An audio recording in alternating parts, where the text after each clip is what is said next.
All right, I'll share this screen for our warm up for this, our 16th session.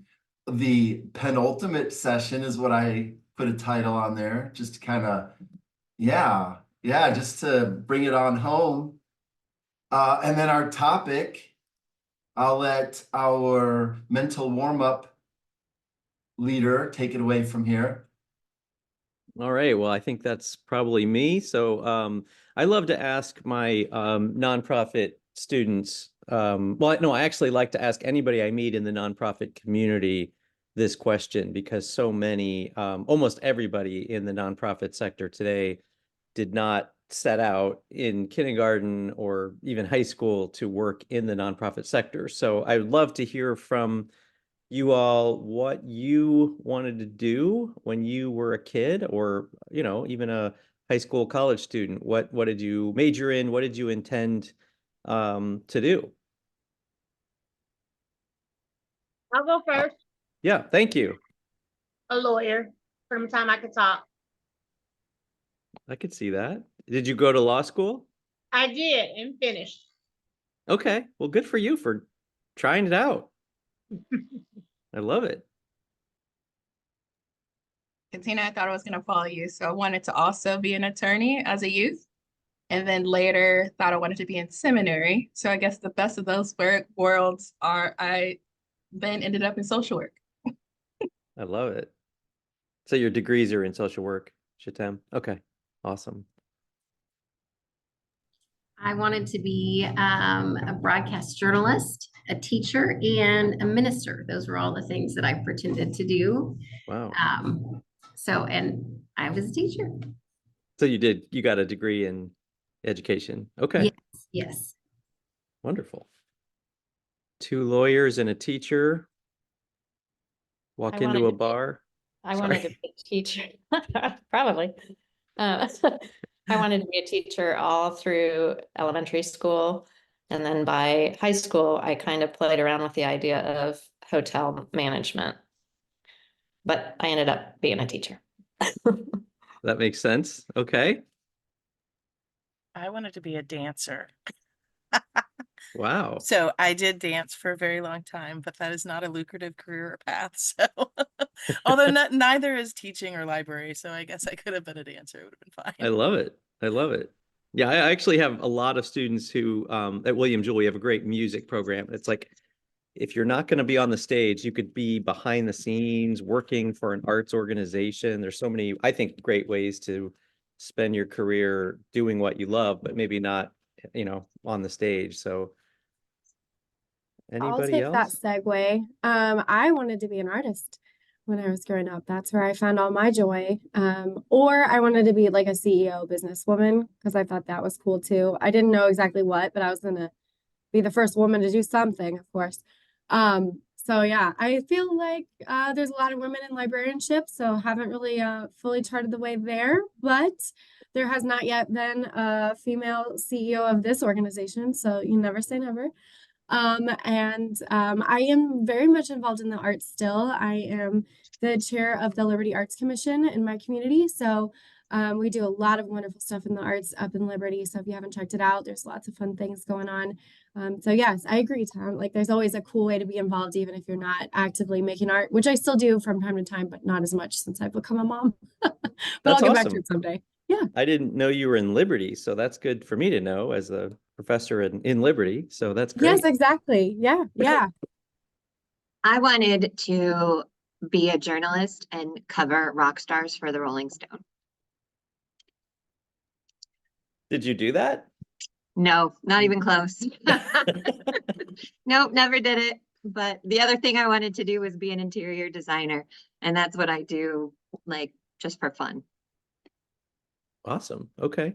And you probably wanted to work for Rolling Stone before the movie Almost Famous. I'm sure you've seen that movie about that kid that actually writes for the Rolling Stone in like Yes. high school. And yeah.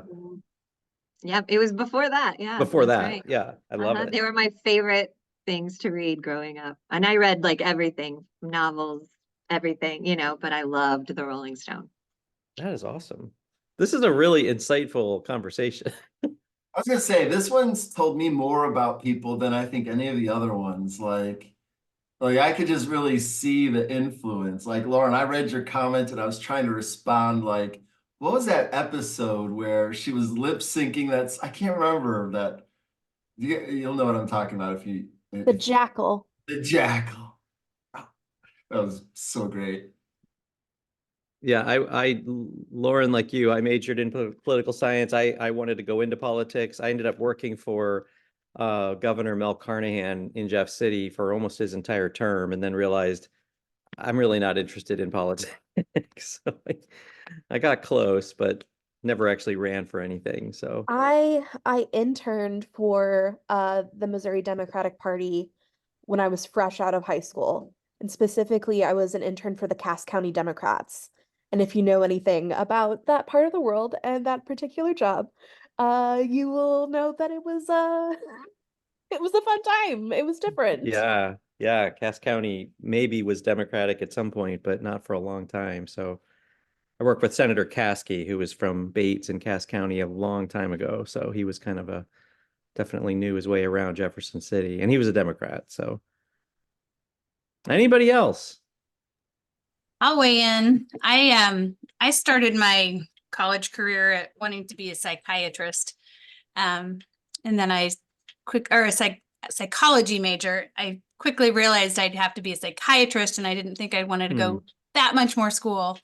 And so I switched to teaching for a semester and decided the older kids are not my jam.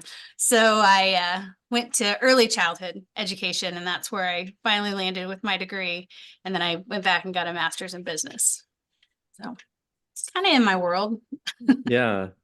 So nobody said I wanted to work for a literacy organization or a library or lead a nonprofit. I love it. I mean, that's just so interesting how roads end up taking us to places that we never dreamed.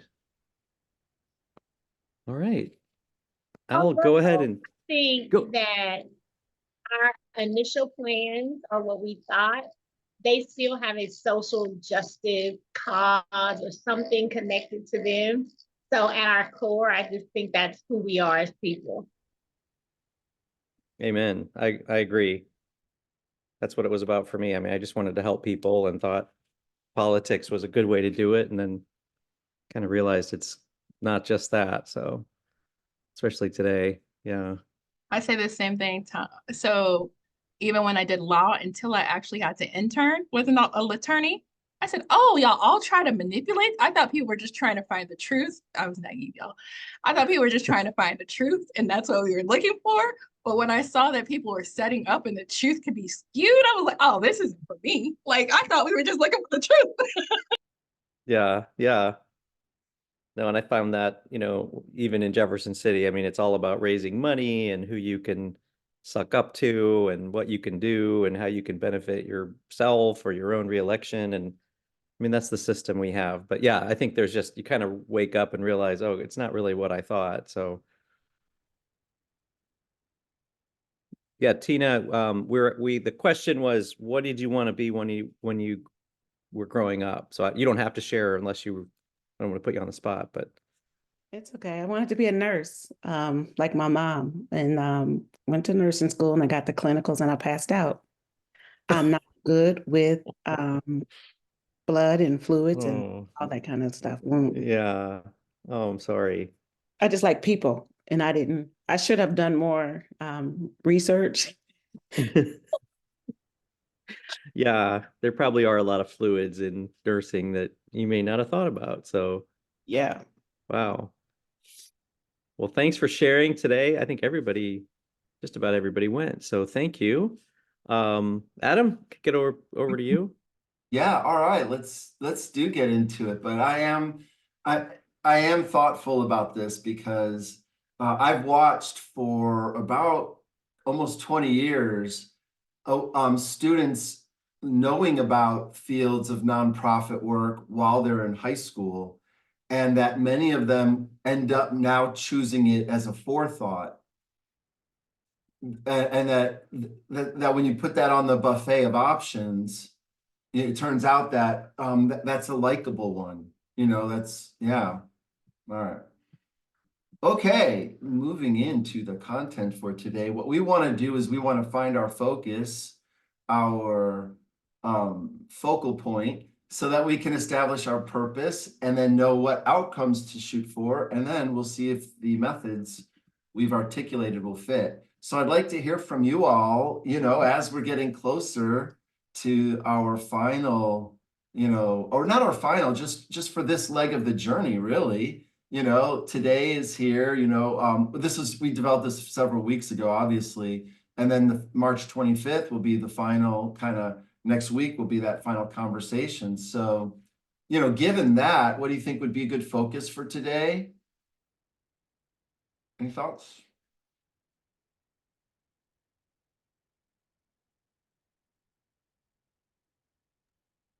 The handoff. Ooh, I like that. Handoff. Yeah. Anybody want to say anything more about the handoff?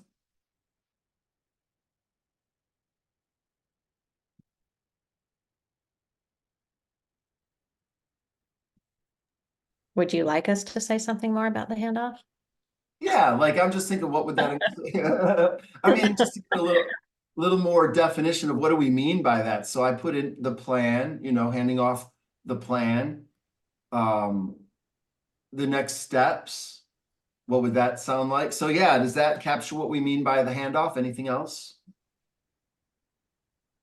Yeah, I think I've been thinking of it as what happens on April 1st. Like that. I like that.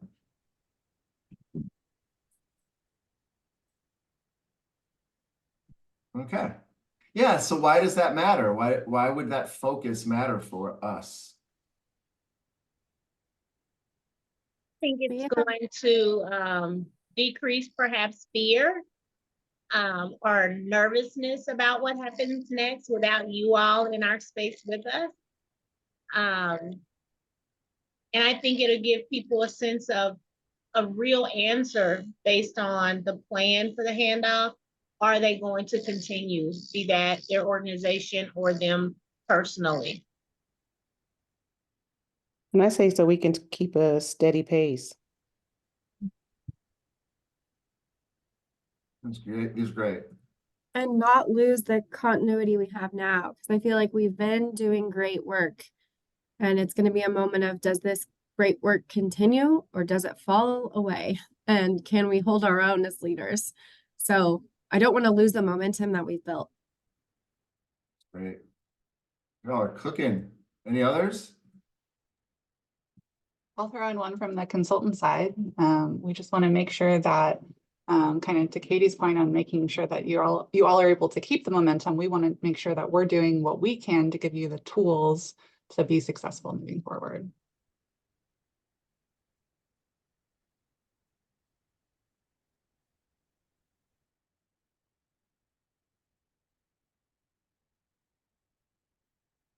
Oh, cool.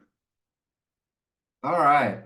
And what would be some of the outcomes by the end of our time together that would tell us we fulfilled this purpose? What would be some things, tangible outcomes we would see? We can all say something that's going to happen on April 1st. Yes. Maybe that we'll have a next meeting date as a collective. Nice.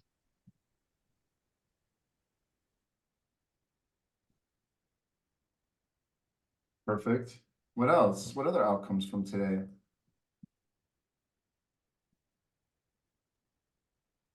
I think a thorough review of the dashboard that April sent over and the action plan. Wonderful.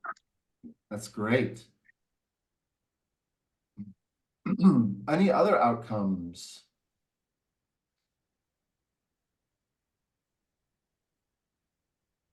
We'll know the who in terms of what happens next.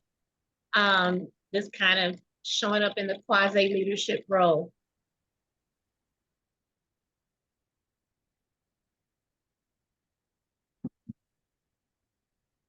I love that term.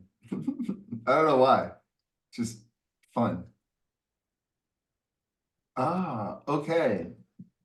Let's see. Well, any other outcomes? All right, then.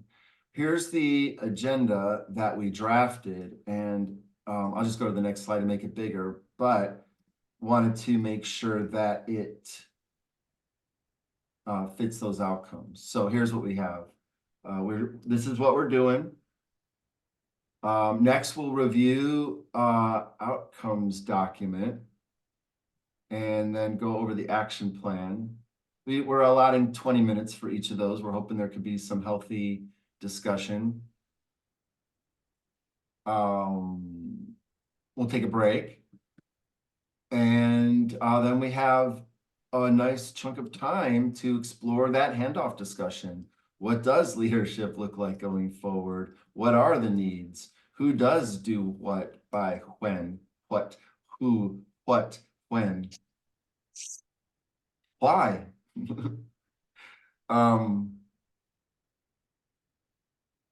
Does this sound like a good agenda for getting to these outcomes?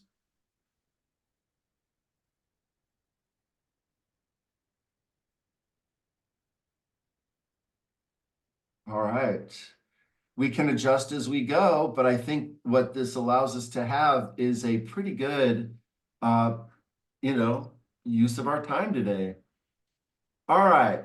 I'm not exactly sure where to go next with here. This is where we're going to talk about the outcomes document. So who has that and can show that?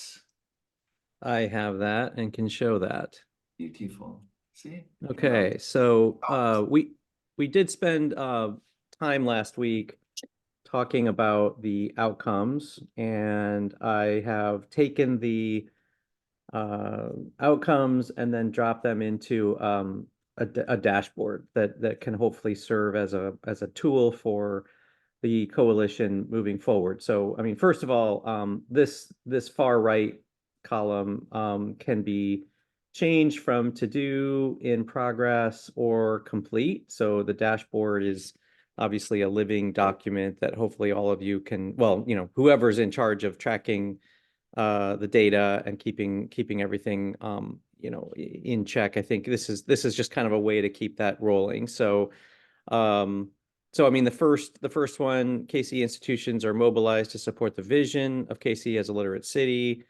So I reversed these. So I think this was our third outcome. Now our first outcome is really establishing the coalition. So the sub outcomes would be every sector of the community is mobilized in a coordinated action plan and prioritizes support for investment in the vision of KC as a literate city. Then this is the KPI. The next one, a sustainable coalition structure is established. A structure is in place for effective coordination of diverse KC stakeholders. Here's the KPI. Literacy advocates align on key concepts and best practices for literacy across the lifespan. There's the KPI. And then I added this one based on our conversation. I'm not sure if I captured this right, but I think there was some desire among you to have a way to measure or showcase that the collective effort of the coalition is better than individual efforts. So so that's kind of how I captured that. So I mean, we could add key performance indicator, is obviously how you'll know you've achieved the outcomes. I mean, we could definitely you can always create measures, more specific ways that you'll want to actually, these are pretty easy. Every sector of the community is mobilized. A coalition, I mean, that's probably something that you could almost say is in progress. A coalition representing diverse Kansas City stakeholders is established. I mean, it's definitely something we've been working on since October. This one's a little bit more difficult, maybe, in terms of just, how do you actually measure your efforts as a group as opposed to efforts individually. So I don't know if there's, I mean, in terms of like who's the lead, we do have some conversation towards the second half of the meeting about the handoff. We've got some really encouraging news about some of you who are willing to step up. So I don't know, maybe we could just kind of pause after each one of the three outcomes and just get some feedback or discussion about them, or I could move on.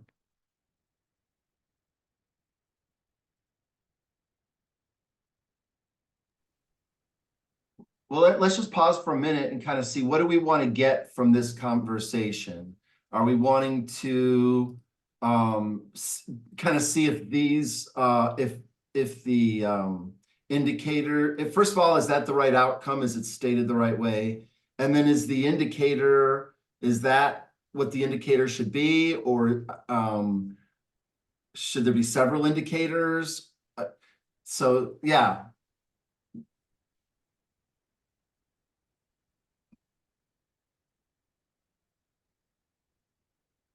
I mean, What is the- last week, I know we talked last week about, the other two indicators, how would we get the data?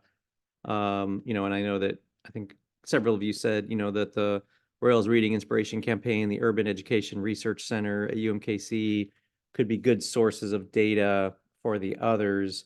This one, the first outcome, I think, is much more, maybe a little more subjective as far as like every sector of the community is mobilized. I mean, I don't know, in terms of defining every sector, you could do that in a lot of ways, geographically, different,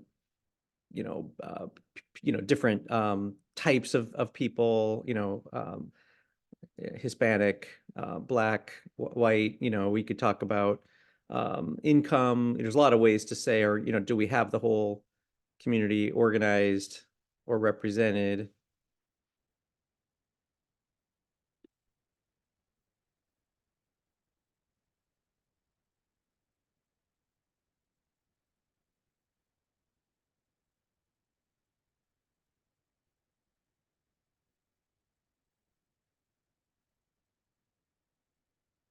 I was thinking, B, a sustainable structure is established. I mean, for me, the really big part of this is sustainable. I think right now, I think we're moving toward a structure, but sustainable is kind of the key there. It's like, I think April just asked, how do you, it may be that you never actually can say it's green, because you're always going to be wanting to do more or include more people.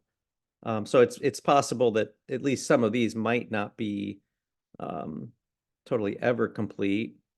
And I also changed this to a 4-year plan to align it with actually the action plan, which has I can switch over to that just to show you what that looks like too, because April really gets the credit for starting that one, because it's got so those are the outcomes, and then this is that's the same one. I didn't mean to share that again. Let me try this.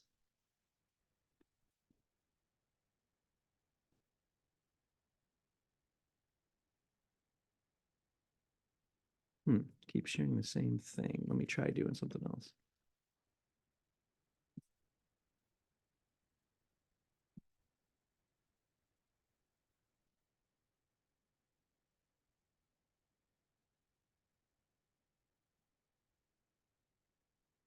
Okay. There we go. Okay, so this is a very detailed action plan that we'll talk about next, but I wanted to show you, April had kind of talked about, kind of almost like a tree, seed, sprout, sapling, mature. And so I just kind of said year 1, year 2, year 3, year 4. I'm a fan of like 3-year plans, but I think to mirror the startup phase, and we could say that started up January 1, you could start it July 1. I'm not sure exactly. I think that's kind of more for you guys to determine when in the year this actually starts. But and then you can see in the action plan, we have these kind of phases, which I've kind of labeled those year 1, 2, 3, 4. So that's why I think kind of pivoting from 3 to 4 years was my thinking on the yeah, I keep, let's see.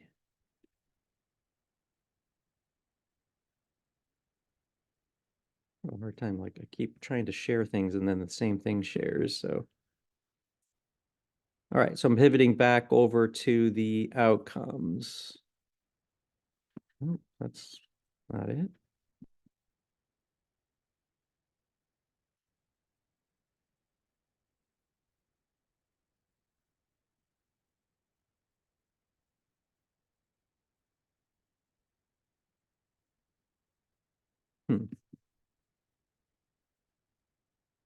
You need me to share something? Yeah, maybe you could share. Can you just share the outcomes? Because now I can't find it, so Sure. thank you. Yeah. The outcomes dashboard that you posted. Yep. Thank you.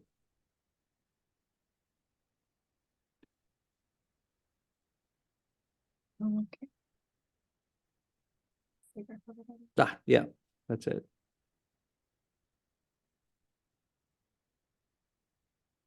So yeah, any more feedback on outcome 1, Roman numeral 1, A, B, C, D?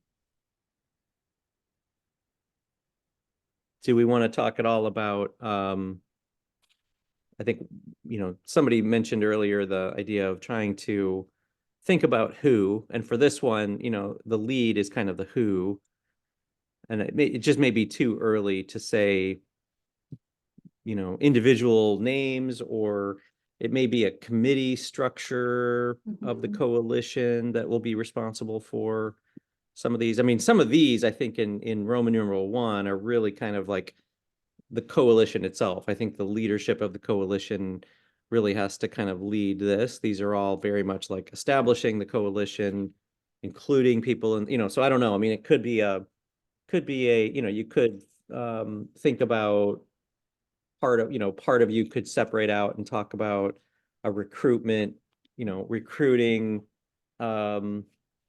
organizations, individuals to serve on the coalition to kind of take care of A. B, I think it's kind of the group as a whole. So I don't, it's kind of, I don't know that there's one entity or committee. C, I think is kind of back to the whole too. I mean, at aligning, on key concepts. I think certainly a couple people are going to have to do some work on, okay, let's define what the concepts are. What does literacy across the lifespan mean? I think really making that really crisp and clear. And then D, I think is similar as far as just making some determinations on what the work of the whole looks like, and maybe doing some comparisons to the work of individuals, so individual organizations.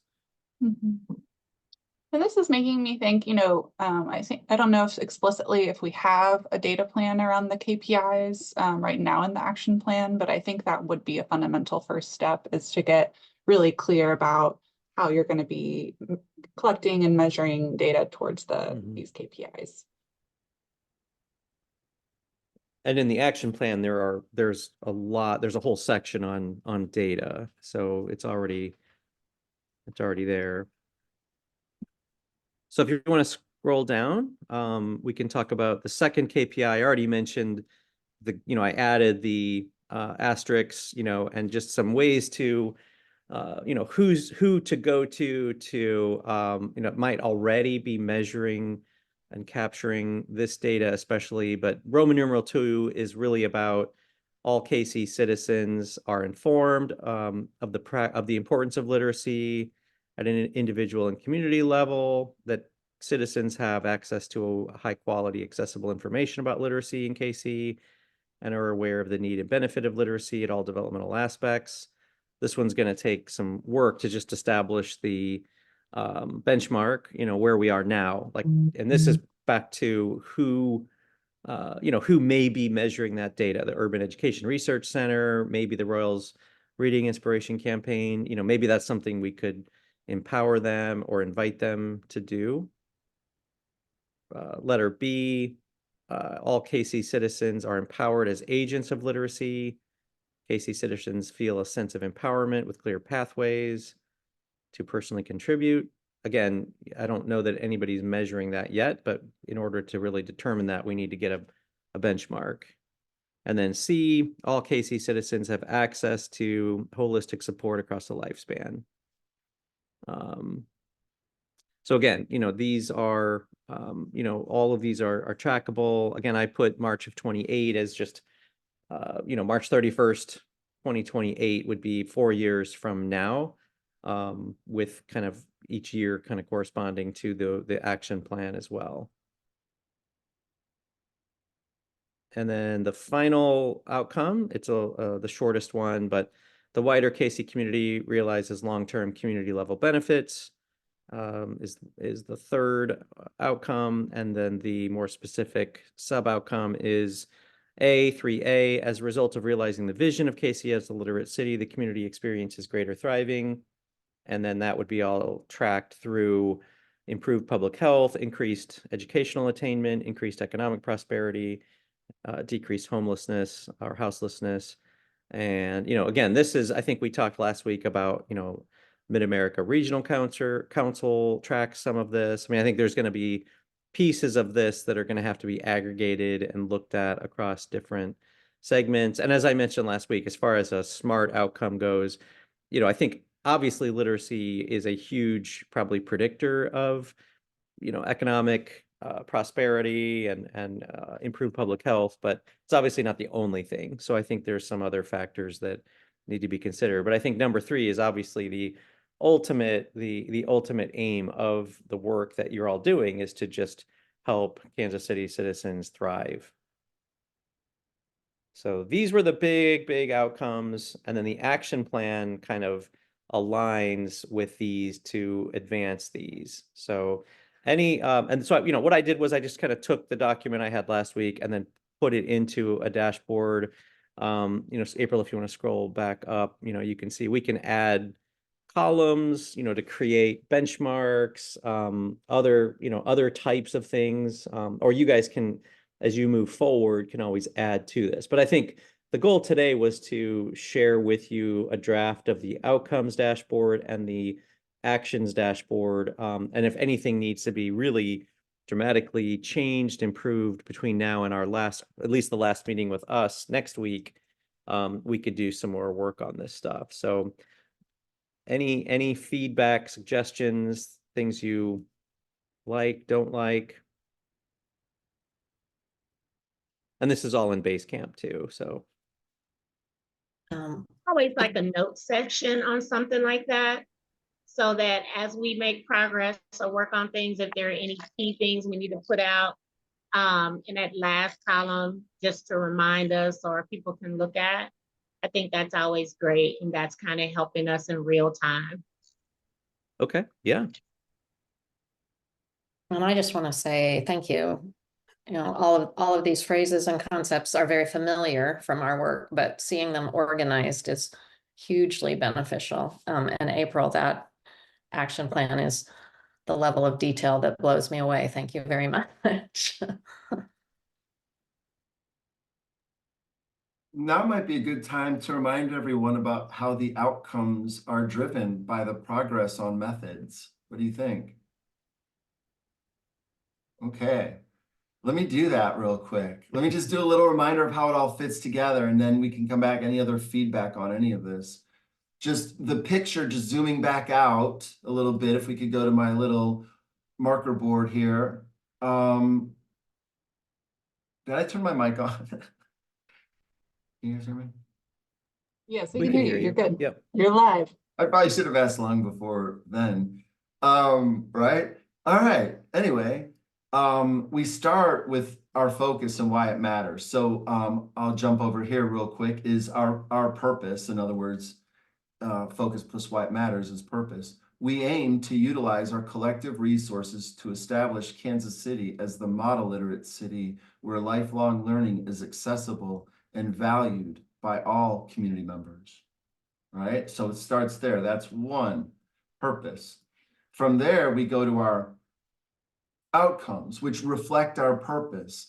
And to the degree our outcomes reflect our purpose, that's how we define thriving. Whereas if our outcomes are in the opposite direction, that's how we could define suffering. That's how I see it. When we experience outcomes that are far in the opposite direction of our purpose. So, so thriving is what we're striving for. Now, how we get there, that's what we call the methods. We have to think about what are the factors that are necessary for achieving these outcomes, or what we call thriving. To me, thriving is what I call the universal outcome, because for anything we care about, we want it to thrive. All right. So we have to think about, well, okay, great. Where should we place our resources versus other places we might place them that would be a waste? You know, like we do this all the time. We spend our resources on things that don't end up leading to our thriving. There's reasons for that. That's for another video. But what we're interested in are the ones that will. What are the factors that will lead to our thriving? And we should place our resources there and to nowhere else, right? So that's kind of the framework for all of this. So the outcomes that we're looking for, we had it stated like that. And what we did today or the last few weeks is we have made the outcomes look more like this. That makes sense? Right? Yeah, and my goal with the dashboard is just, and you know, I'm sure most of you are familiar. I mean, it's just, you know, it's to make this actionable. It's to make it real. It's, you know, these are not just stagnant things that you put on a shelf. I mean, that you're going to be referencing this and being able to measure it. And, you know, do you really achieve the purpose? And I thank you, Adam. I need to add the purpose to the outcomes document dashboard and to the action plan too. I think that'd be really good. Wonderful. Yep. So yeah, so then that's what we're looking to do. We're looking these statements in this document are what it looks like when our purpose is realized. That's what it looks like when our purpose is realized. Those are our outcomes. Now, to get to our outcomes, going back over to this messy model, what we're looking to do then is we're saying, all right, what are the factors that are necessary? That's our strategy.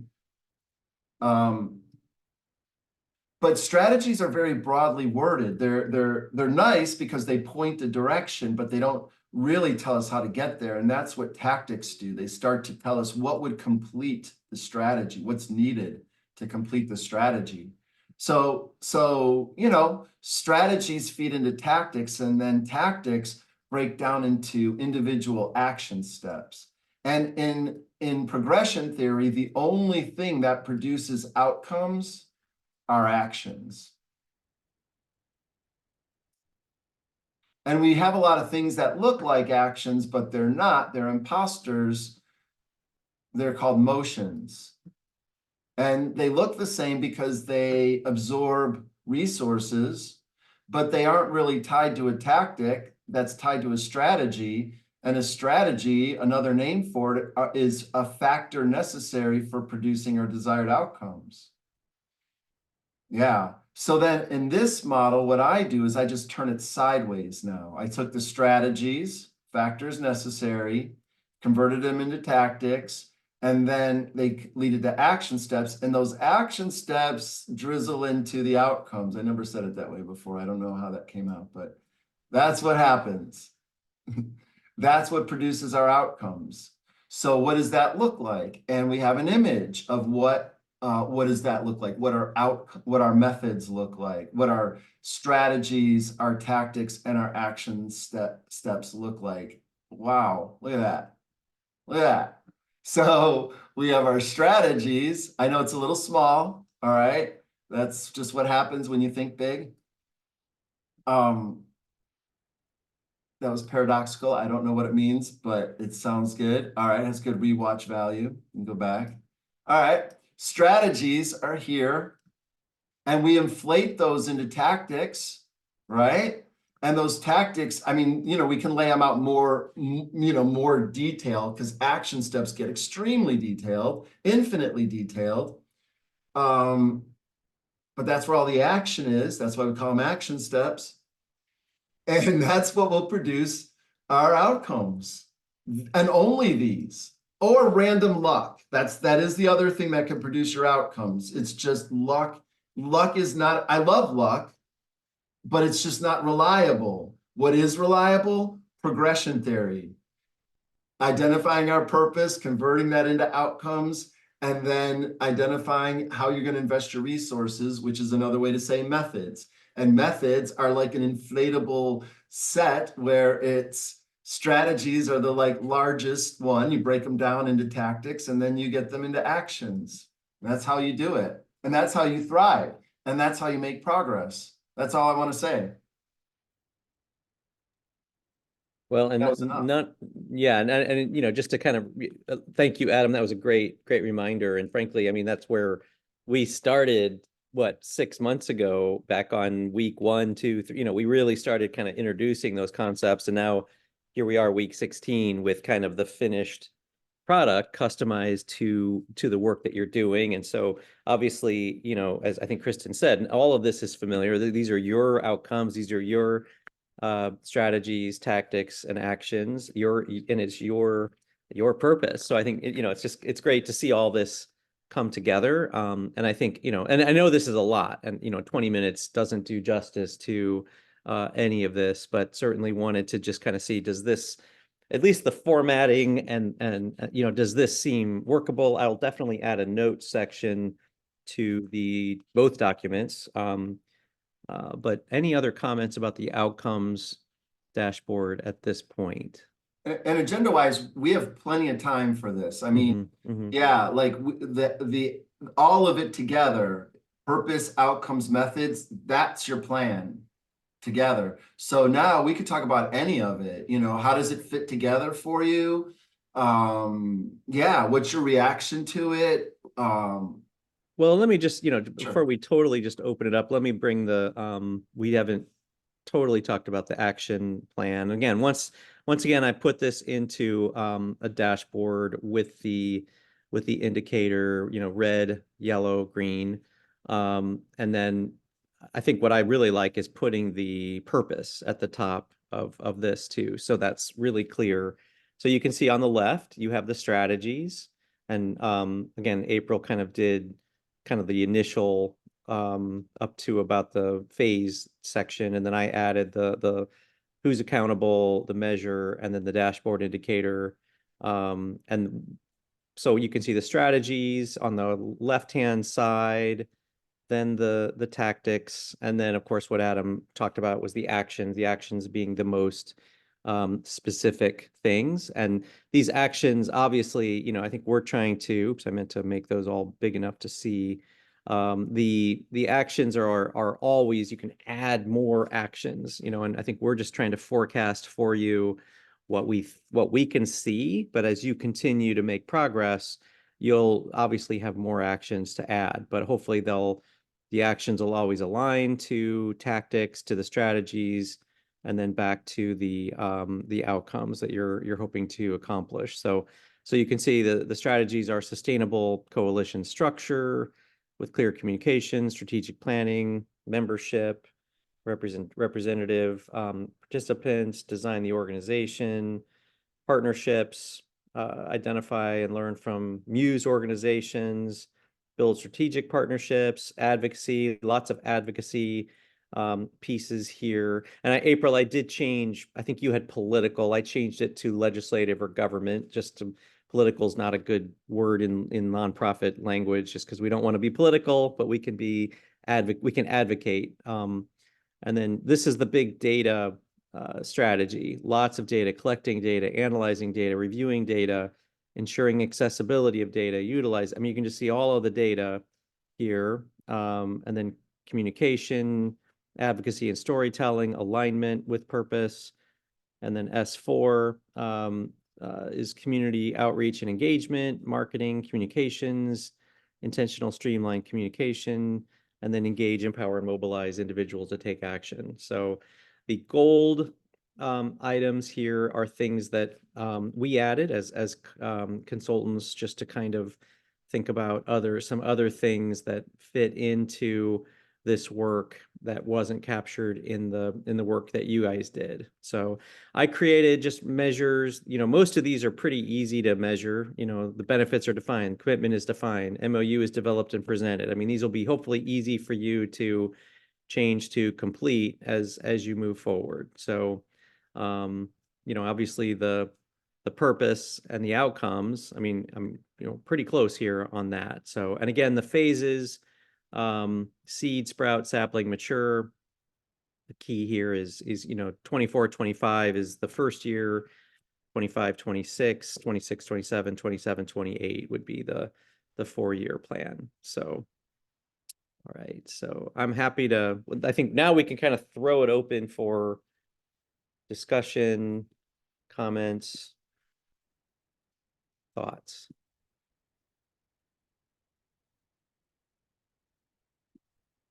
Just have a quick question. On the action plan, would it be possible to sort it by the phase? Maybe, so that we can look at everything that's in phase 1. I'm just thinking how we'll use the document moving forward. So like at the end of the first year, we need to have checked off everything in phase 1, or at least have a plan for that. So it might be interesting if we could kind of sort it in different ways, based on the way we might use it to check our own accountability. I feel like that might be useful. And then I also just wanted to say in general, like the action plan is such a really wonderful document. This is how my brain has been trying to sort this in my mind, like how to put it all together.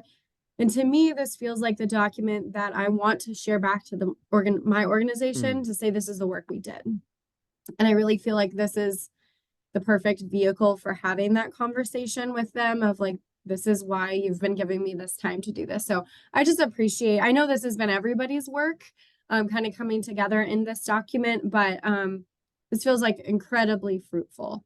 And I really just appreciate all the time it takes to take all the conversation we have and put it into something like this. So thank you all very much for your work.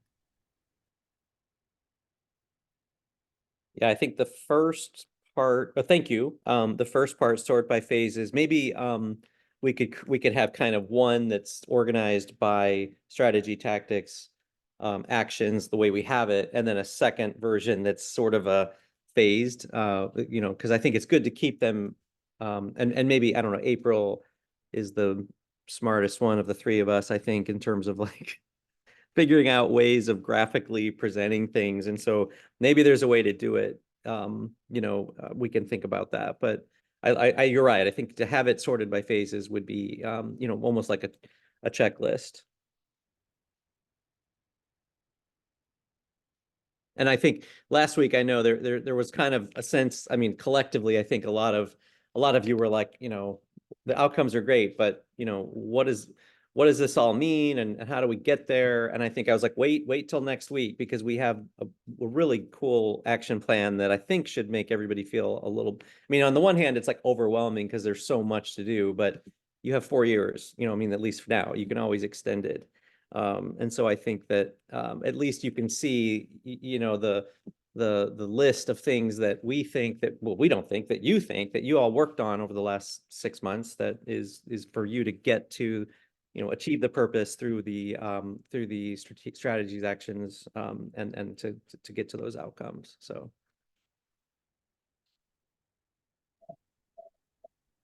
And I think based on the way that it's set up, it can be filtered by phase. Like it's already there. So we don't have to do any extra work to do that. At least the action plan, that document is. So yeah, we should be able to filter that at any time if we want to look at it from that perspective. So yeah, because it's already there. It's one of the columns. Yeah, it's an Excel doc. Yeah.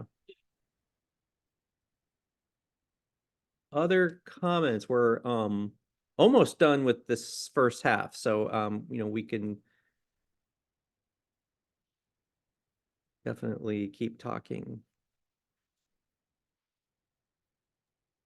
Can we ask the question that Katie brought up to other people that were like, especially like Bev and Linda, because I know you all have mentioned this before. in terms of like your board is like, asking, like, what are you all doing? How are you spending your time? To Katie's point, do you all feel like this is a document that now you are like in a place that positions you really well to say, this is what we were doing. This is how we were spending our time. And it was well worth it. Yeah. I just have to say, I want to interject that last Monday I went to the board meeting and they asked me to speak about the coalition. And it was really easy to talk about it. I mean, I really did my little elevator speech, I guess, and it was a great success. Everybody got very excited about it. And one of my coworkers said, Bev, you were so excited about it, and you really gave us that excitement about what has been going on and what is in the future. And I said, good, because I said, I wasn't sure if I was getting it across. So whatever I said, I have no idea, but you know how you do when you get in front of a board. You know, whatever I said was agreed, and they got very excited about it. So yeah, I think this is very helpful. I think it's always good to have a plan and to see it in writing, because I think we've talked so much, but to see it in a document is very helpful. I'm an action person, so I can't wait to get to the action. So I'm like, okay, we're almost there. So yes.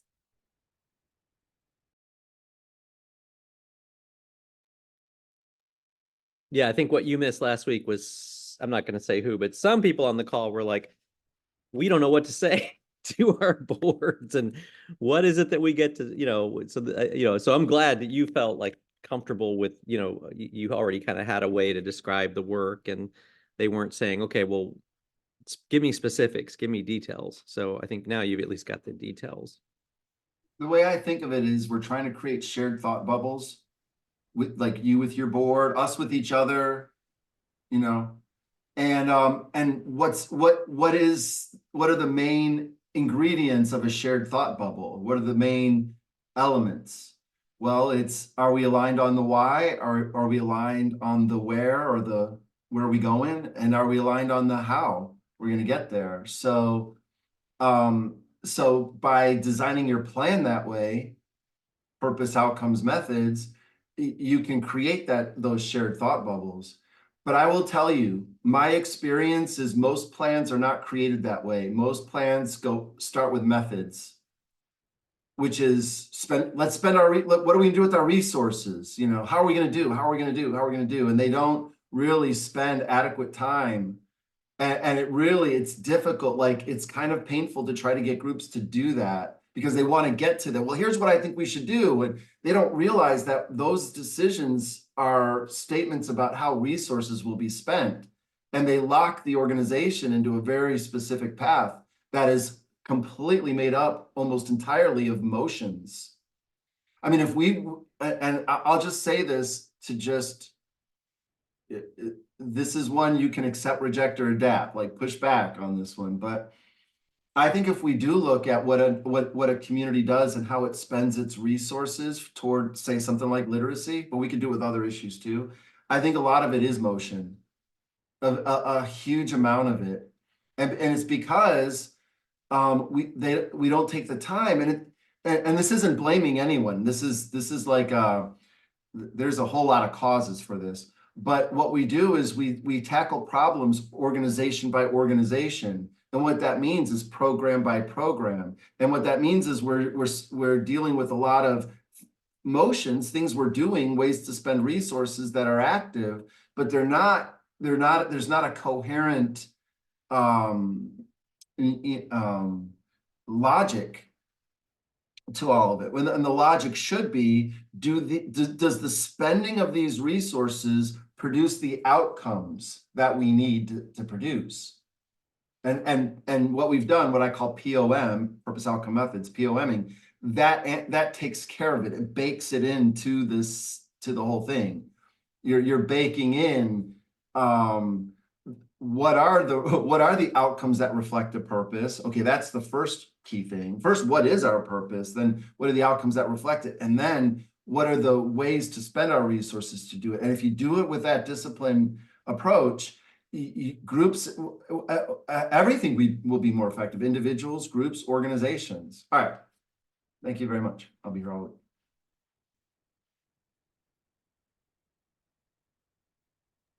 So it's about 11:30. I think, maybe we could just take a 5-minute break and then come back and we can keep talking about this, but also I think to really get into the handoff and some of the specific things that we've kind of talked with some of you about since we met last. Is that good? All right, Adam, if you want to start the clock. I will start the clock. See you back here in 5.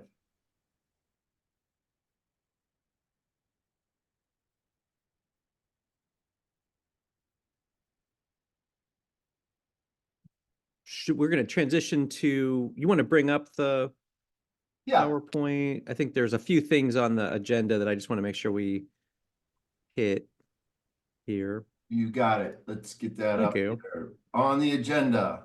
Here we go. Yeah. So we're at the handoff discussion.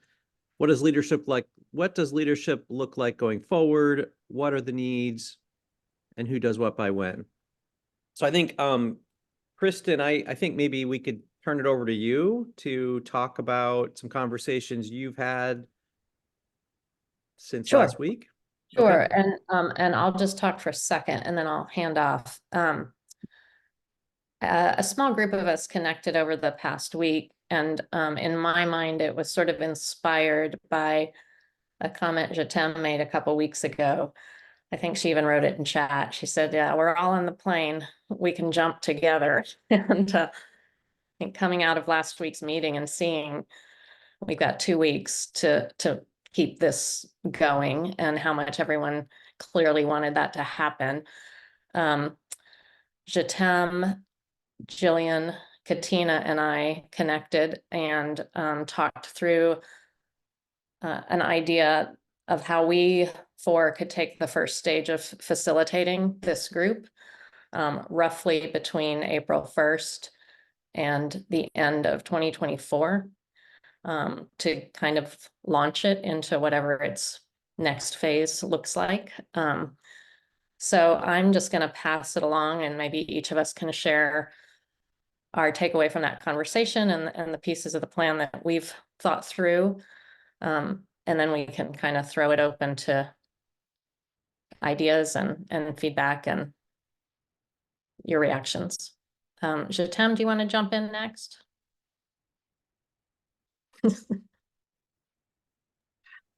Yes. So essentially the 4 of us talked through just to prevent or making sure we stay grounded.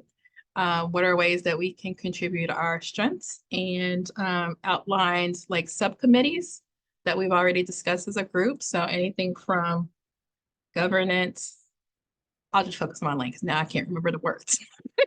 So I said I could help with the subgroup of data and making sure we have a clean, I've even said this last year for our organization at Front Porch, we have contracted with a researcher, Dr. Erin Hubert, to get our data and our data processes in place. And so that I am willing to contribute funding her to assist us with whatever we're figuring out on how we will collect that data, shared data. And at the very least, set up a structure. Some things that we were thinking through is right now my organization is using Airtable. And so I can share with y'all how that has worked between us of sharing within 3 silos and serving 700 folks on the east side, how we're all entering data in the process that Dr. Hubert's helping us with that, and seeing if it could be beneficial for our group as we are trying to figure out how we will all work together, as well as gather information and hold accountability. Secondly, because until we know what we're doing and how we're doing, programs on the back burner, but that's my jam. And so when we have the structure in place, then I'm also interested in whether it is the data group or some of the initial groups consolidating and saying program of how will we do this through programming, serving in that capacity to assist with that as well. And then overall to contribute to our meetings, I said I would be welcome the role of facilitating the meetings so that we could stay on point and continue to do the work that we've already done and keep us on our timeline. So those are the ways that I'm offering myself and or resources we have at Front Porch to support us moving forward as a collective.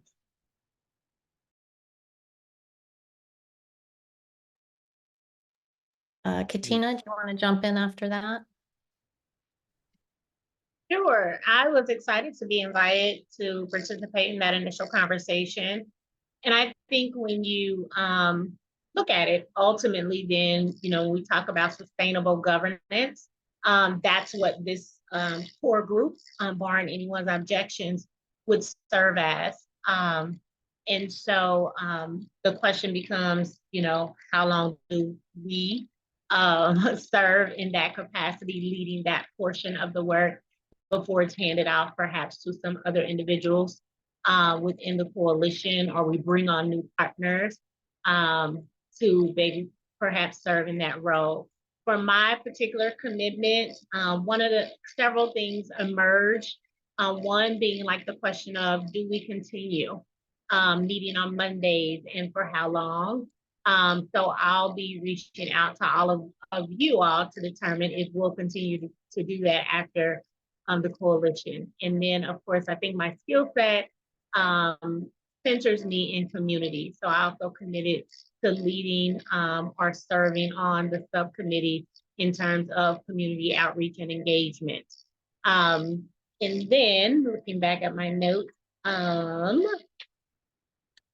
to make sure I'm not forgetting anything in terms of dreams. I was very clear, upfront, and honest also, being a small organization, an organization of one at this point, the capacity, is my number one challenge. So I have to say no, and I have to say no, and yes, and I have to say yes. So I feel like I'm biting off the chunks that not only suit my skill set, but I know that I can follow through on. So I think that's where we are. And then I and Tame and the rest of us also talked about like naming the organization. We want to end this and name the organization, right? And so at the end of everyone's recap, then we'll come back and tell you all what we think and get your input. So very exciting to perhaps mark something complete.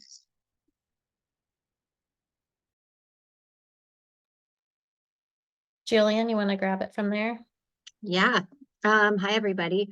Thank you, Kristen, for starting this discussion. And like Katina, I'm, was happy to be invited into this conversation as well. I do want to say, though, that, if anyone else feels very strongly about being on the first de facto sort of leadership squad, whatever we want to call this group, please don't hesitate to speak up, because we don't want this to be an exclusionary thing either.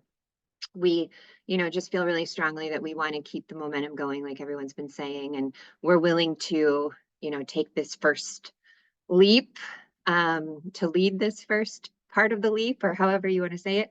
But of course, not at the exclusion of anyone or anything like that. So please speak up if you feel strongly about it. Much like the others, I want to help play to my strengths. And I said I would be happy to continue to sort of lead the charge on the governance / sustainable structure subcommittee. We sort of look at these 4 areas as subcommittees of this committee, with the others leading up, or at least, managing point on one of the others. And again, I would say, we sort of got assigned the first time around to these subgroups. If we want to shift that stuff around, I think now is a really good time to be recommitted to one subcommittee. So just to recap, those were outreach and like community stuff that Katina was talking about, the sustainable structure that I am part of, and then the partnerships that Kristen will be a part of, and the data and eval that Jatin will help to move forward. And so, maybe data isn't somebody's strong suit that got assigned to that group the first time around. So let's shift. Let's make sure we have strong working groups on each subcommittee. The other things, everybody covered everything pretty well. Oh, the other thing I would say is Literacy KC has been invested from the beginning. We're here. We're going to keep showing up. I've been bringing the board along this whole time. They're in it. And so, no hesitation from us whatsoever. We're committed to continuing weekly meetings or however we, need to make sure this work is getting done. And I sort of offered myself up as secretary for the meeting. So I'll be the minute taker with the help of my AI read bot thing. And then Kristen on the other end will be sort of driving the agenda and things like that. A couple other things I wanted to say. Oh, so this sustainable structure subcommittee, I feel like has the shortest expiration date to it. And then it would be logical then that at that point we would have a better idea of where programming was headed. So some of those folks could then be reassigned to focus areas on the next steps after sustainable structure. Not that we can't keep paying attention to sustainable structure, we will need to, but a lot of these overlap and play together. And then those folks can focus more energy on different subcommittees. And then let's see. Oh, the last thing I wanted to bring up, which is something Katina said right at the end of our meeting, was that something that hasn't, explicitly, specifically been talked a lot about is equity and how we can make sure that it is being threaded through each one of these subcommittees in a really intentional way. And so I just wanted to call that out as well, because I thought that was a really good point that she made, and just to make sure that that's in our ears and in our heads as we continue to move forward.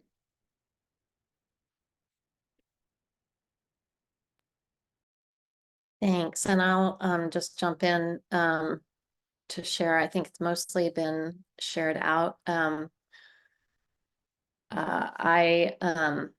want to revisit Jillian's really important point that I did reach out to Jatem and Katina and Jillian, and I made that decision based predominantly on the survey feedback, and which people and organizations knew that in the short term, this right away in the spring, they would be just available and have that capacity and assurance. It was not in any way intended to not include anyone. It was just to make sure that someone was there to sort of catch the ball and keep the game going. So I appreciate that Jillian brought that up and totally second and support that. There is plenty to do. And I hope everyone will be invested in the way that they feel they are strongest. And if that is in some way part of what we're sharing here today, wonderful, just let us know and we'll figure that out. So moving forward, I asked to apply my skills to developing the weekly agenda, kind of pulling from where we end one week and putting it together, continuing to use the structures and strategies that we've learned so well from this team leading us the last 6 months, and keep those pieces in our agendas. I might be reaching out to Adam for some great artwork along the way. And then also I'm going to put together a shared drive, Google Drive space, and start pulling all of the documents that April has coordinated for us and make sure that we keep our history accessible to all of us in a really organized way. So that should all be put together before our last meeting or so. And then we talked about the different subcommittees and recognizing that Jatem has all kinds of great assets to focus on data and evaluation. I asked to shift over to the partnership group and really think about, what are the different ways that we can create partnership opportunities, and it sort of gets back to the concept that's been in my mind from the very beginning, which is like, this is a great big onion. You know, there's a lot of layers of how people are going to connect to this, and making sure we conceptualize that, but also do a good job of communicating it, and then being open to the very different ways there are this is going to be seen and understood in the community, so that we take those in and adapt to them. So group, I think that's it. Did we kind of cover what we wanted to cover? I think, Kristen, I know in the past you mentioned that Turn the Page could be the fiscal sponsor. Is that still on the table? Yeah, that's fine. I've talked to my board there. We've been a fiscal sponsor for other situations. That's something we do. So we're happy to play that role. And I think probably this timeline allows us 8 months-ish to determine whether that's something that we need in that time period, or if it's something that we need in the future, or if we're shifting into a different type of entity that can over time become its own fiscal agent. Totally flexible on how that plays out, but it is something we can do, and it's not there's no startup timeline on that.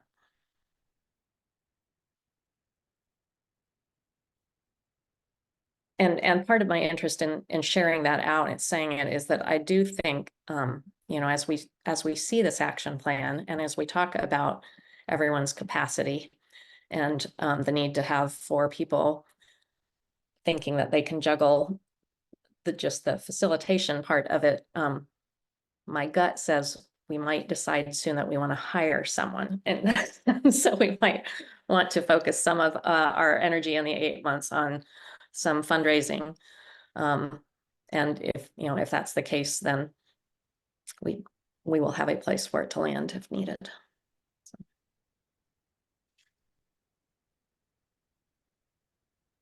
So I guess we just throw it open to all of you. Questions, ideas, concerns.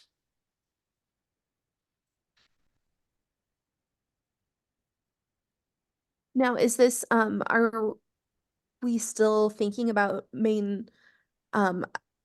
if I missed this, I apologize, maintaining the weekly meeting setup, and are we going to keep the same time frame? We talked about a couple of things in regards to that. And so I committed to sending something out to everyone to determine if they're still going to work with the demands that you all may have in your individual agencies or organizations. But we talked about one, for potentially cutting the meeting to an hour, and then those additional committees having another hour within the week if they set their time for themselves to meet. Or keep it 2 hours, but that first half be our collective work as an organization, updates and things like that. And then that second hour be breakout for the subcommittees to meet. But because we've been meeting on Mondays with a 2-hour block, a lot of people already have that on their calendars, set that time aside. So perhaps it'd be easier to continue upon that path. But we want input from everyone, because things shift in 6 months at your organizations and your lives. And so we want to determine whether or not this is still going to be a good fit. So today, actually, after this meeting, then you all will receive an actual Google form where you can actually say what works for you or not. Or if we all here right now say Mondays is going to continue to be good, we'll keep that 2-hour block. That's fine too, whatever it is that we need to do to ensure the consistency.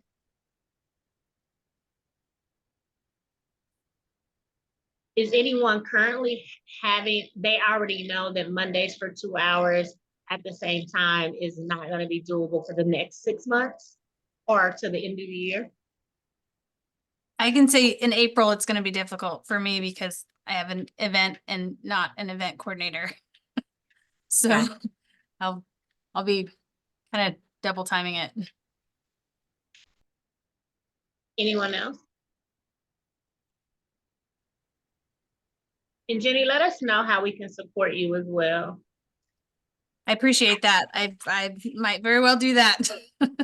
Events April 18th, block it off.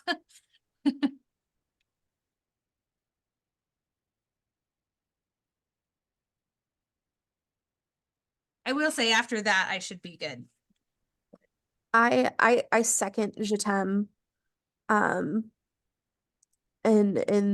I think it'll be more flexible, especially for those of us who have for those of us who have events coming up this spring and summer, to be able to fit in that 1 hour subcommittee breakout time, wherever our subcommittee can fit it throughout the week, might be a little bit easier.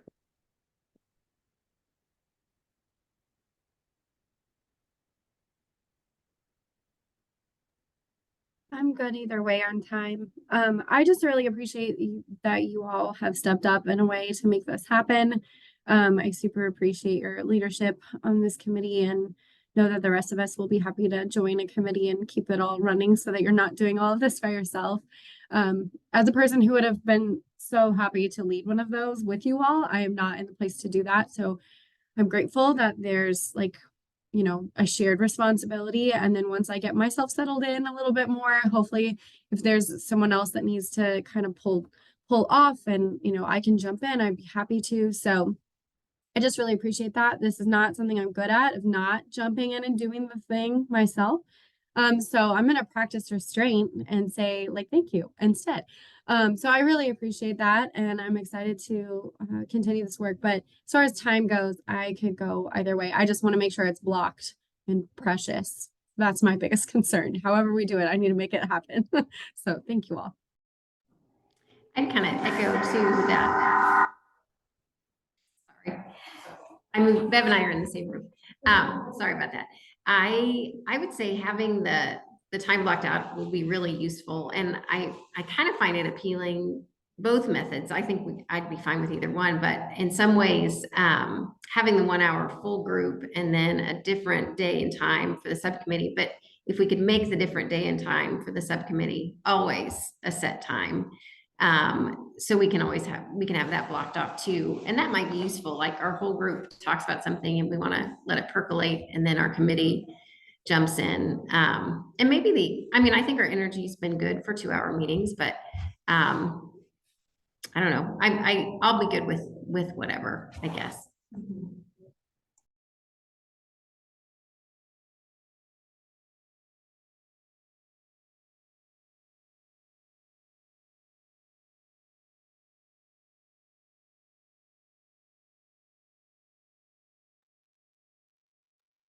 I had to take a call. So my question, Katina, did you tell names?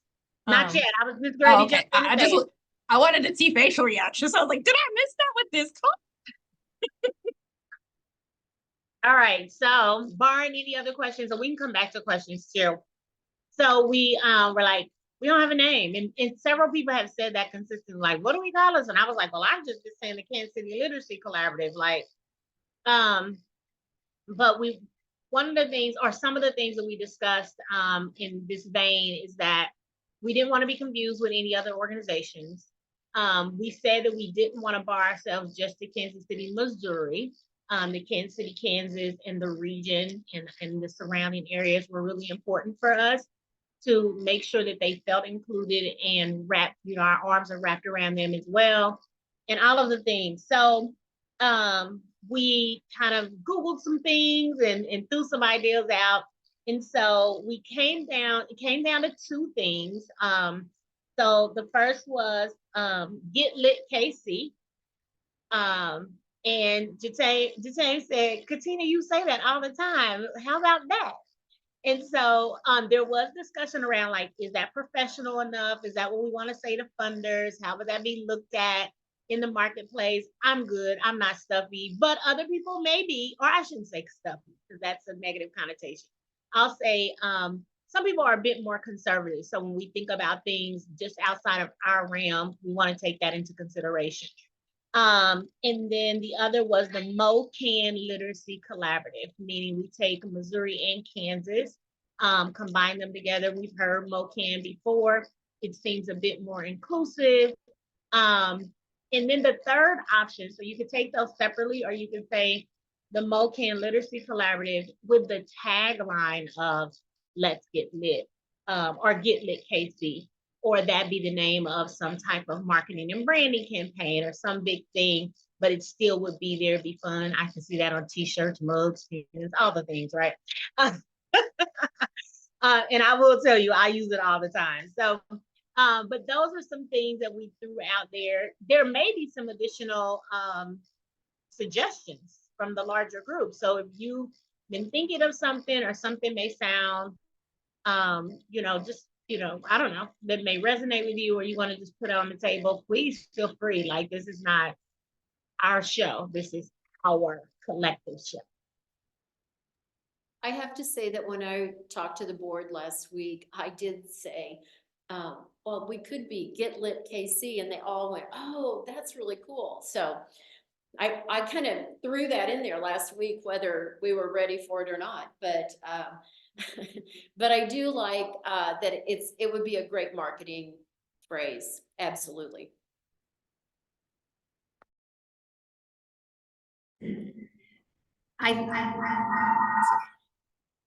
Sorry, echo again.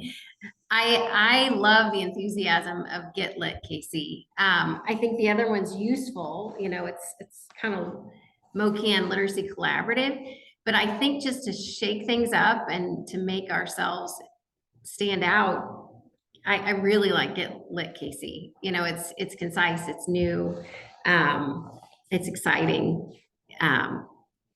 I guess if someone was concerned about that, I don't know if that would stop them from participating. I don't know. Tell us more, Lauren. Now you asked the question, say more. I think I think that it is. I feel like there are other groups around the city that use that kind of hashtag a lot. I feel like if we're talking about standing out, I think that's maybe, I wonder, like, is that something that's going to bleed into other groups' promotions? Because I feel like I've heard it around before. And I know that Mid-Continent Public Library has a youth literacy festival that's called Lit Up. And I know that I just think that phrasing I feel like I've heard it around more, and that I would like for us to look for something that's a little bit, that sets us apart just a little bit more. And I also feel like it is really trendy language, and that it might sound dated in 4 or 5 years. It might sound, as some of the youths would say, cringe. And so those are my only ish with that. But I like MoCan Collaborative because I feel like that really helps us describe our area, and helps, people know, okay, it's this is who's involved, and it lets people know, like, where we are, because I think that's something that we struggled a lot when we were talking about our purpose and developing that shared thought bubble, is like, where are we geographically located? And I think that will help, that name will answer a question before it gets asked.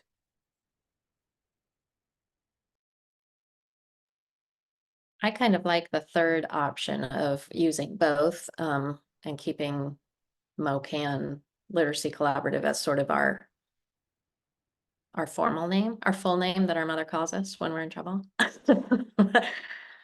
Because I can better see it if we decide to apply for a 501c3, or if we're putting out a huge grant proposal to a regional or national funder.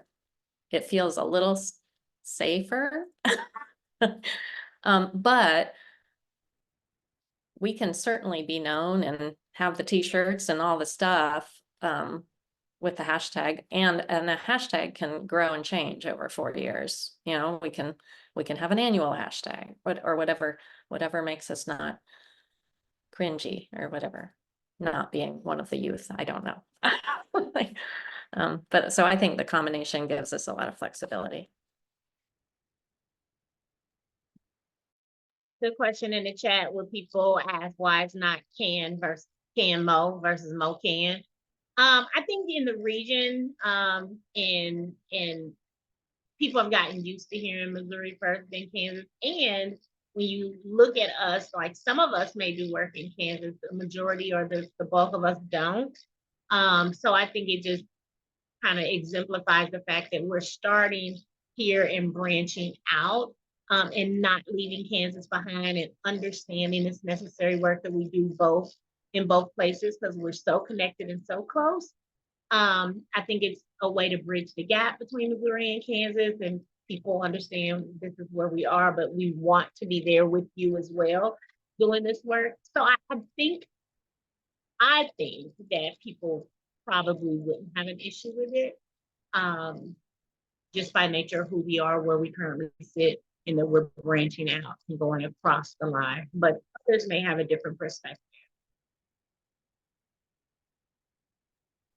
I have a little bit of a devil's advocate thing to throw out. I am good with, I think, the third option personally, but I do think that in general, Kansas City is having a moment, it feels like. I don't know if you all are soccer fans, but the current stuff this weekend was just the best thing. It totally filled my heart as a youth soccer fanatic and played for like 15 years of my life. So I was like crying all weekend thinking about how cool Kansas City is. And I like the MoCan thing, but is it missing the Kansas City-ness of what we're doing? And I don't know if that matters or if it needs to, or if that's going to become like trendy, but I just feel like Kansas City is doing something collectively right now as a community. I don't know if it's because our sports are doing well, but it's like we want to be united, I feel. But I like around the sports is obvious and good, and like we wear shirts and we see each other and we're like, yes, we're this one city and we're all lit up beautifully. But like, is there a momentum there for literacy to feel that way in Kansas City? And because that's kind of the idea here. So how do we get there? And I don't know that the name is gonna make it or break it necessarily, but it's just something to think about because it's just something I'm observing and feeling great energy towards. And I don't know if there's a moment to capitalize on that or what you all think about it. That's all. And I think our purpose statement, actually going back to it, right, and bringing it into the fold, we said we want Kansas City to be a literate city, right? Well, we have a Kansas City, Kansas, and we have a Kansas City, Missouri.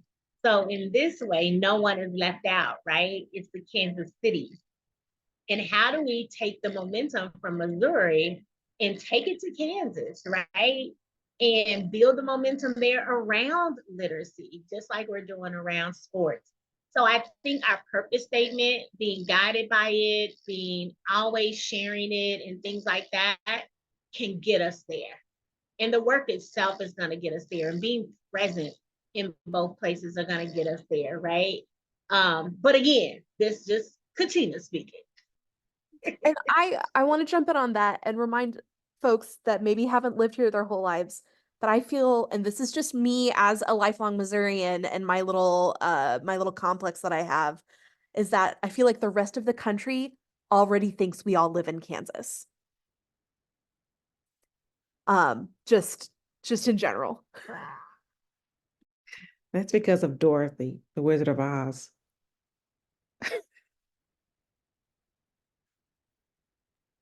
No, I've landed at KCI, and the stewardess is like, "Welcome to Kansas." It's like, no, the airport's in Missouri. It's like, you don't even know where you are. I like the potential franchisability of the name. Not that you're trying to franchise it for profit, but like if like what you do becomes a template, then it could be KC, or I'm sorry, Get Lit Seattle, or whatever. So Get Lit. I'm not saying. I mean, I heard all the cautions around it too. So I'm not saying to go for that name, but I kind of liked that. I want to put that in there. I've been sitting up here thinking about the name.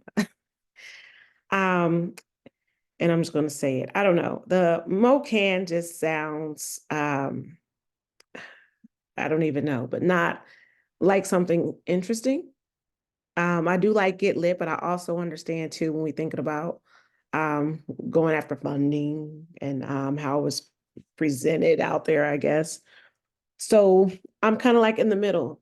I just think if we, with some time, because I don't have an idea either of a name, but I like the energy that comes from like Get Lit. I think it does need to have a name that stands apart, but also something that is something energetic, I guess.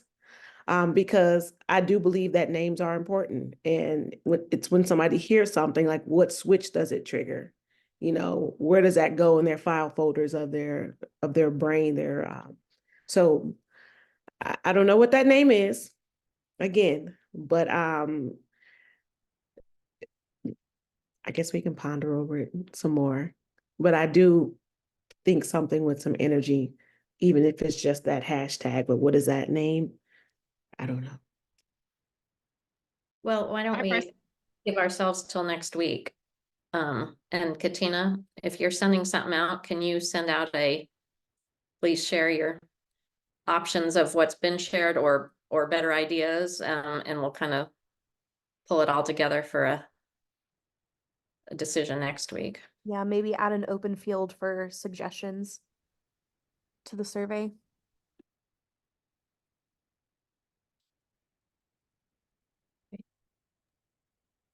All right. This has been great, guys. I think it's been fun for me and Adam and Tom to sit back and just watch you guys run the show. It's not to be diminutive at all, but it reminds me of the Youth Philanthropy Initiative that Adam and I run with our students. We teach them all of the tools, all of the progression theory tools, and then it's really cool to just see them run with it. At a certain point, we just disappear to the back of the room and they don't even notice if we're there or not. So this has been great. And there's still time for more conversation. One piece I did want to drill down on, since we're trying to get a little bit of clarity on some of the things that Kristen and the others brought up, was this idea of continuing the subcommittees and who's going to be in what subcommittees. So would this be a good time to talk about, are we agreed that those are the right subcommittees? And if so, is there a mechanism for people to sign up for what committee they want to be on, or anything like that? I just wanted to make sure we close that loop. I think for my part, since I'm filling out the thing around meetings, now that added the name part, I definitely can add to that same form which subcommittee you all would be interested in serving on. You can serve on one, you can serve on more than one. You all know your own capacity. And then we can include in that also, which Jane, did you say you were gonna do that? I don't know. But we can always, maybe not, okay. She's like, I don't know, girl. But we can also put like next to each subcommittee name kind of a brief description so that you all are reminded of that. So that part on selecting or self-selecting what subcommittee you'll serve on. And I think the other part, as April said, is, are those the right committees? Do we need to add a committee? And also thinking about, thank you for that, Katina. And also, another layer of thinking about is, based on the amount of work that is supposed to be happening in these committees, in year one or phase one, does it make sense to structure or staff the committees accordingly in terms of manpower? So maybe, I'm throwing out that sustainable coalition structure is probably going to need a lot of hands on deck in the first couple of months. And so maybe we have a lighter touch on another committee, for example. So that could be a way to think about it as we're trying to populate those committees.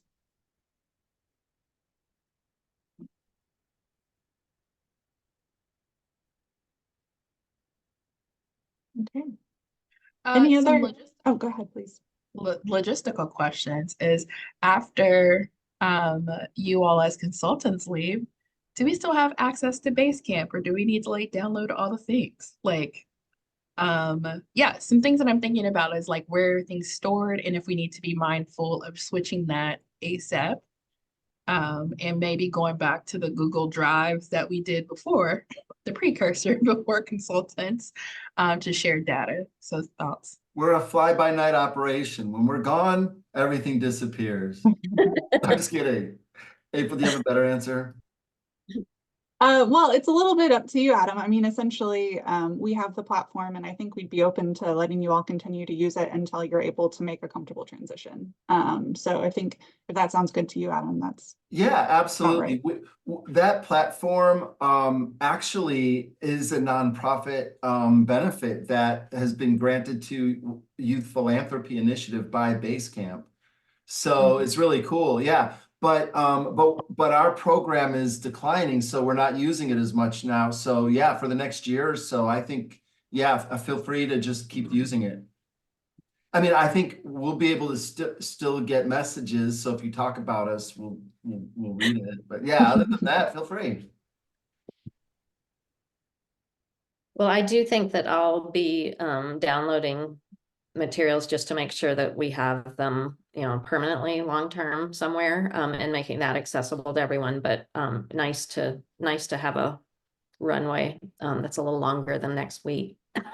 For sure. And if you guys like the Basecamp platform, to Adam's point, I mean, it was many years ago when we got the deal with Basecamp through the Youth Philanthropy Initiative. But because it is a nonprofit, and this would apply to you all as well, I think you'd be able to get a discounted rate if you wanted to continue using Basecamp, if it's a helpful platform for you. So we can certainly look into that. And if that's something of interest, we can explore that with you. There are tons of platforms out there now. So you might have a different option you like. I know a lot of groups like Trello. I've used Trello and really like that one. So there's all kinds of that. Asana seems to be one I remember. There's a lot of them. I have a really general question, but I don't want to take us off the conversation. So please redirect me if I'm ahead of myself. But I know at one point or last few weeks, we've had conversations about what type of organization we should be. And I know as consultants, you have experience with different types of organizations and the pros and cons of making different choices. And I wonder if it would be useful for us to hear some of that information before you all depart, just so that we have an understanding of what our choices are, so that if we do become an organization and have to choose between different paths, we have the knowledge, and really honestly to get your all's input before we don't have it anymore on that might be useful. I don't know. Again, this is an area that I have not studied, so it's not something I come to the table with. Maybe someone else does on our team, but it might be useful to have some of that before we're all finished up. Yeah, this is what I teach to undergrad. So I could do a little lesson next week if you want. And just probably some of you know very well what a 501c3, 501c4 are, but there are definite distinguishing characteristics, and we could definitely do a quick overview next week if that's helpful. I would find it helpful, but I don't know if that's a waste of everybody else's time. So, well, a couple things on it real quick. I want to ask a clarifying question, then I have an idea. Because we could do a flipped classroom on it, right? And just make a video and then have you guys watch it this way, those that want to get more information on it. But I wanted to ask, were you wanting to know about the tax status, or was that the only dimension of the organizational structure, or is there other aspects of it? What I was referring to is kind of and maybe I don't even know enough to ask the question well, but what the pros and cons of making those decisions are, whether it's working with different governmental agencies in the advocacy portion, because I know it's come up a bit when we've had those conversations, as well as fundraising. And I think there are probably multiple aspects that would be useful. But my knowledge is very limited, which is why I'm asking, so someone else may have better context for what would be useful for the group. Katie, what I think I hear from you too is I think the clearest way for me to say it is at that point, I was talking to Jenny and was I've never touched advocacy because I've always just heard, be careful. Advocacy is something you don't tap into being a nonprofit leader. And so I've stirred away from it this entire time I've been in nonprofit, just doing enough to almost couch to assisting other people to becoming advocates, but not our organization doing that. So what I hear from you, Katie, is asking the question, in those considerations, we all have some aversions to different parts or may not even know that they're existing. So how do we open the conversation to say, what's the gamut of what we could become? And what are the parameters in those different areas that we can then make educated decisions on? Let's explore different pathways.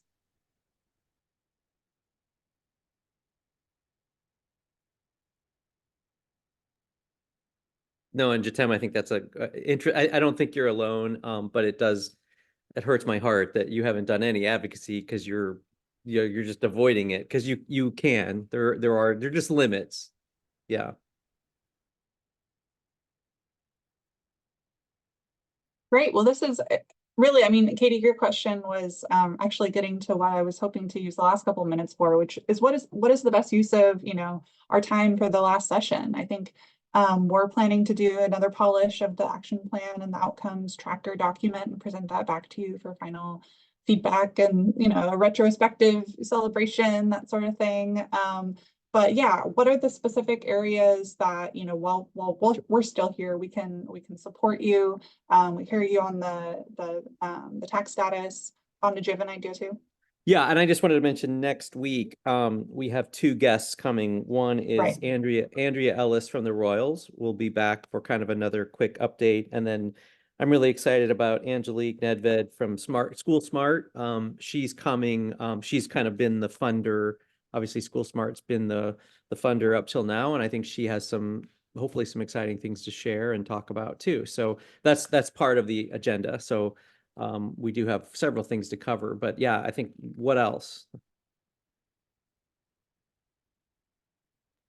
Maybe revisiting that 1 to 7 scale of like the enmeshment, and seeing where we are feeling comfortable landing as we're about to do this handoff thing, because I think that's also going to inform fundraising and budgeting and some of those first steps. And also what kind of, 501 we want to be. And then I think reporting back from the form that'll go out, so we can report those results back and make sure everyone is aware of what the results were and are going to be. So we'll know and be able to mark our calendars and all of those things for moving forward. Perfect.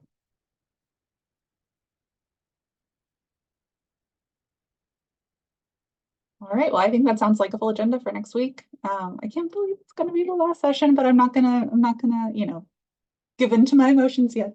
We're not at the finish line. Well, are there any last thoughts? If not, maybe we could turn to Plus Delta.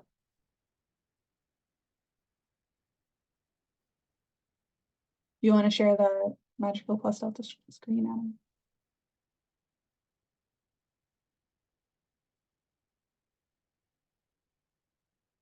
All right. So I'd love to hear from a couple of people. Maybe start with pluses, things that helped us contribute to progress today.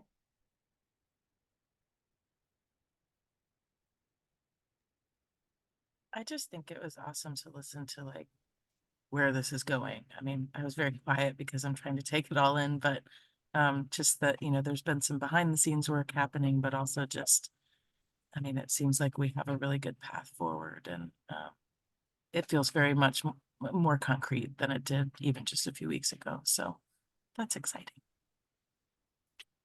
That's great. I love that. Anyone else? I would say the teammates that have stepped up and became the leaders right now. That's fabulous. That's wonderful. And then all of the work that was done on the dashboard and the action plan, and that just really felt like it kind of grounded us a little bit.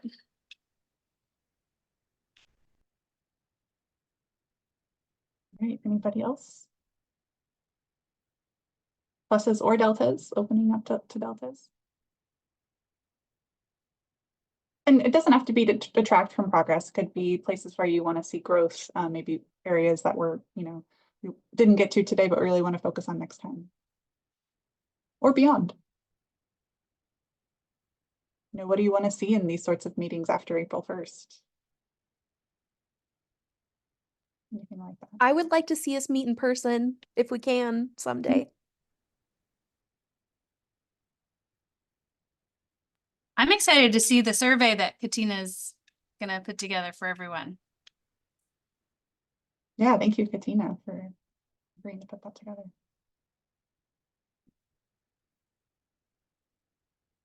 Okay. Any last thoughts? Otherwise, we can give you back 5 minutes of your day. Want to chime in and say, since next week is our last meeting and we'll be with the consultants anyway, and we'll of course be on Zoom, but if we can kind of get a little glammed, just a little glammed, and capture a group photo, we put a lot of time in, and so oftentimes, we'll forget to institutionalize things, and so yeah, people can kind of glam up however you want. So we can capture a picture however you're comfortable. I love that. Yeah, then we'll catch a group picture with our consultants, of course, because they've been amazing. Done amazing. I think they've brought us a long way. So I want to capture this moment. That's a great idea. Thank you, Katina. I've never thought about getting all dressed up for a Zoom group picture, but I love it. I think it's very appropriate.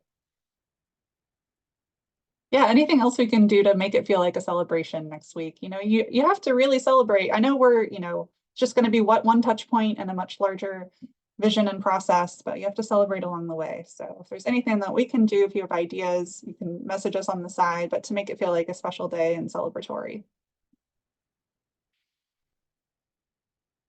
All right, folks. Well, with that, enjoy the rest of your day and we'll see you next week.